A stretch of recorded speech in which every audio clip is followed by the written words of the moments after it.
Jean Grey becomes the Hulk in this week's episode of Comic History.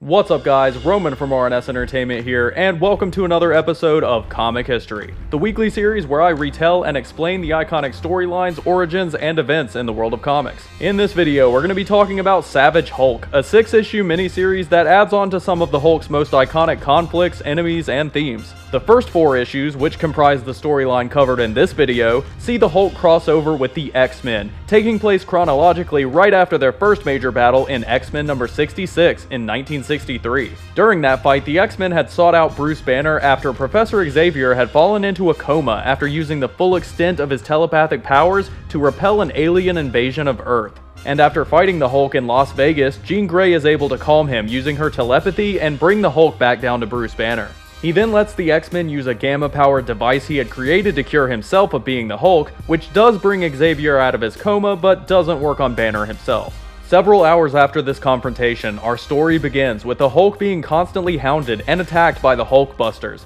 a division of the United States military with the sole task of capturing or killing the Hulk by any means necessary. They fire multiple new types of missiles with gamma radiation tracking systems and warheads designed to explode near the Hulk to prevent him from throwing them back, as he has done several times in the past. But the Hulk survives the missiles and destroys the launcher by throwing a huge boulder at it, leaping away wanting only to be left alone. Meanwhile, at the X-Mansion, Xavier is hard at work studying Banner's device, despite having just recovered from his coma. Although the X-Men try to get him to rest and ask him why he's working so hard to help the Hulk, Xavier tells them that Banner's torment is enormous, and that it's a miracle he's able to control the Hulk as much as he does. With the device's gamma charge having been expended from healing Xavier, the professor believes that with a telepathic component, it could actually heal Banner as it was intended, and that when it had been used on Xavier, the gamma power had carried with it a residual psychic echo of Banner's torment, which Xavier is unable to ignore until he helps him. The X-Men then make their way to the lab in the Nevada desert that had been closed off during their fight with the Hulk, with Havoc blasting open the entrance and the X-Men making their plans for how to approach the Hulk. Meanwhile, Hulk stares up into the night sky, mesmerized by it, and suddenly he begins to come down as Banner's personality remembers the names of all of the star systems. Banner then wanders through the desert until he finds an RV park where he pulls some clothes from behind a dumpster, and is then approached by an old man who invites him to come eat dinner with him and his wife, who had sold their house and belongings to spend their last years camping out together in peace and quiet. Suddenly, explosions go off near the RV park, happening over and over as Banner starts to lose control, telling the old couple that they had to get away from him, screaming as his eyes glow with gamma radiation. The X-Men also see the explosions as they search for the Hulk in their jet, and following the explosions, they see that they were aimed at a hulking green monster, but it isn't the Hulk, it's the Abomination, a Hulk villain who is basically just a bigger, uglier Hulk. The X-Men battle the Abomination, and Jean Grey tries to mentally force him into unconsciousness, but gleans from his mind just how much he hates the Hulk, and that they had been battling each other earlier when the Hulkbusters first fire their missiles at the beginning of the story, with Abomination deciding to run away instead of being bombarded.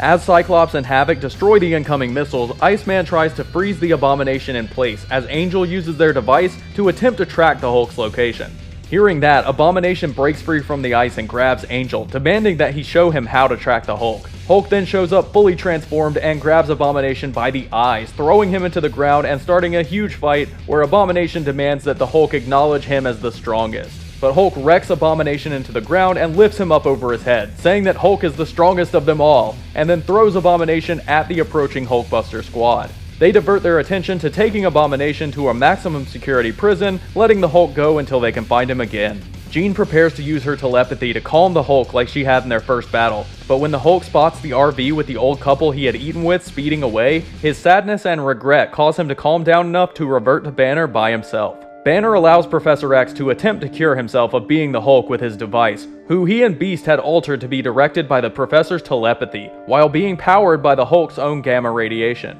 The gamma power begins to fluctuate wildly as the Hulk persona tries to assert control, and as it gets out of control, Jean tries to jump in and assist the Professor, being blasted with the full force of the Hulk's energy and bursting out of her clothes, with Banner seemingly cured and Jean Grey a new Hulk. The gamma radiation increases both her physical and mental abilities, magnifying her telekinesis to be as strong as the Hulk. and leaving all of the X-Men other than Xavier under her complete mental control. Jean states that she now has unimaginable psychic power and can manipulate matter on the molecular scale, reforming her destroyed clothes and taking Polaris' headdress to create a new Red Hulk costume, which all of the mind-controlled X-Men fawn over and compliment. Suddenly, an army of robots burst into the lab and attack the X-Men, with Jean and her mind-controlled teammates refusing to listen to Xavier's mental commands to retreat. Banner grabs Xavier's wheelchair and tells him that his mental commands are useless, that the X-Men won't listen, and Xavier realizes that there's no way Banner could have heard his thought command unless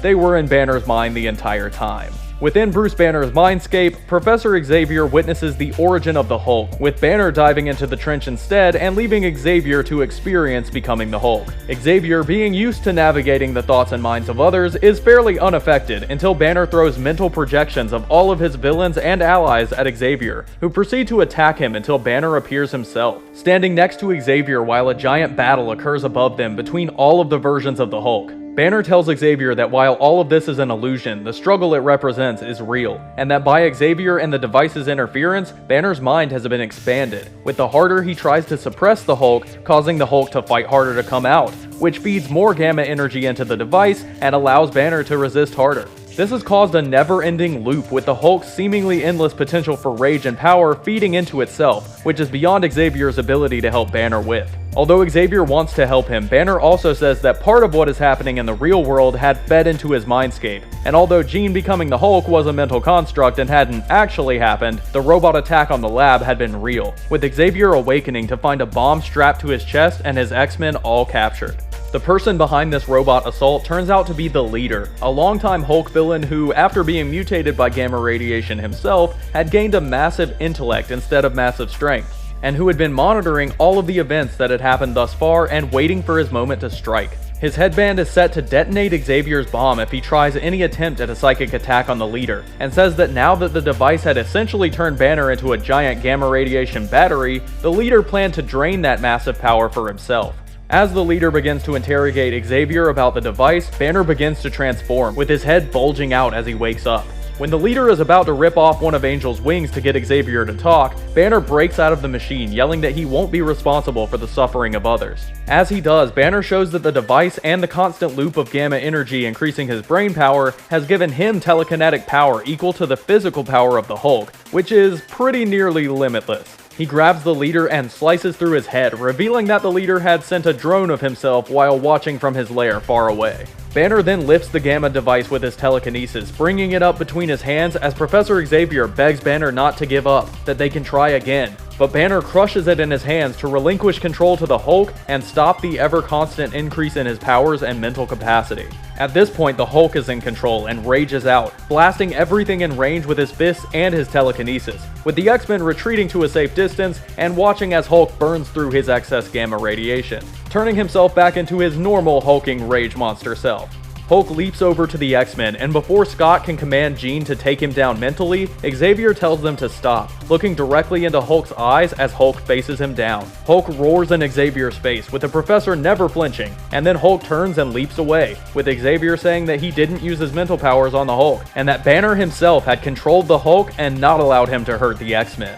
And that wraps up our comic history on Savage Hulk, an interesting little storyline that highlights how important Bruce Banner and his immense struggle to control the Hulk is to the pathos of the character, and does a great job of creating a much bigger story within an actual event in classic Marvel continuity, adding on to it instead of changing it, with multiple Hulk villains and the X-Men being used in a really effective way. Yes, the Jean Grey thing was kind of a bait and switch to the reader because oh my god, it was a mindscape in Banner's psyche, but it was still kind of awesome to see and interesting to think about. As someone who has never been a big fan of the Hulk, I actually really enjoyed these 4 issues, and not just because the X-Men were in them. So whether you're a fan of the Hulk or not, I think this is a fun storyline and definitely recommend giving it a read. So before I wrap this video up, I have a quick update for anyone who enjoys my gaming content or anyone who's looking forward to Injustice 2, which came out today. I am actually starting up my Twitch channel today for regular gaming streams. This is not going to be like my YouTube gaming channel where I do sporadic sporadic live streams and Let's Plays. The Twitch live streams will be on a set schedule, which will be figured out within the first 2 weeks of the channel being up, but I am streaming tonight at 6:30 p.m. Eastern Standard Time. I'm going to be doing Injustice 2, and I'll probably be doing a live stream tomorrow as well, so the link for that will be in the description box below this video, and yeah, please go over there and check out that live stream when it airs, and make sure to follow.